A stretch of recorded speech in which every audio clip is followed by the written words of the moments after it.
अगर आपको चलते टाइम पैरों में सुनपन भारीपन होता है और थोड़ी दूर चलने के बाद आपके पैर थक जाते हैं तो इसको न्यूरोलॉजिकल क्लॉडिकेशन कहते हैं।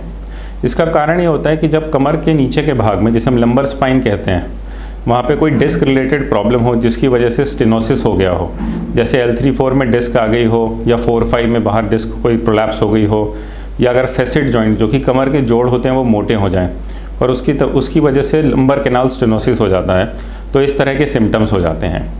अगर आपको न्यूरोलॉजिकल क्लॉडिकेशन है तो हो सकता है ये टाइम के साथ साथ बढ़े, जिसकी वजह से चलना धीरे धीरे कम होता जाए और पैरों का सुनपन बढ़ता जाए। अगर इस तरह की कोई सिचुएशन है तो आप अपने डॉक्टर को दिखाएं, जो आपको MRI करने को कहेंगे, और अगर उसमें लंबर कैनाल स्टेनोसिस आता है तो इसका इलाज हो सकता है।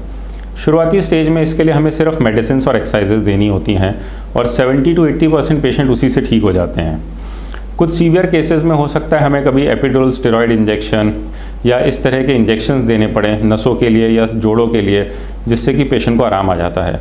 रेयर केसेस में जहाँ पे कि खड़े होते ही या फिर चलने की कोशिश करते ही पेशेंट को पैरों में सुनपन, भारीपन या दर्द शुरू हो जाए, उस सिचुएशन में हमको हो सकता है सर्जरी की ज़रूरत पड़े। इसमें एक छोटी सी सर्जरी होती है जिसमें हम नसों को खोल देते हैं। ये करीब 40 से 50 मिनट की सर्जरी होती है जनरल एनेस्थीसिया में, और उसके बाद पेशेंट को हम 1 दिन के लिए हॉस्पिटल में रोकते हैं।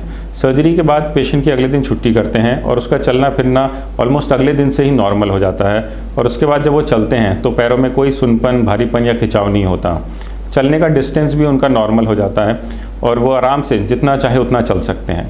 तो अगर आपको इस तरह के सिम्टम्स हैं तो अपने डॉक्टर को दिखाएं और अपना एक MRI करवाएं। इस दिखाए हुए नंबर पे अपना MRI भेजें और आपके लिए जो भी पॉसिबल ट्रीटमेंट रहेगा हम आपको एडवाइस करेंगे।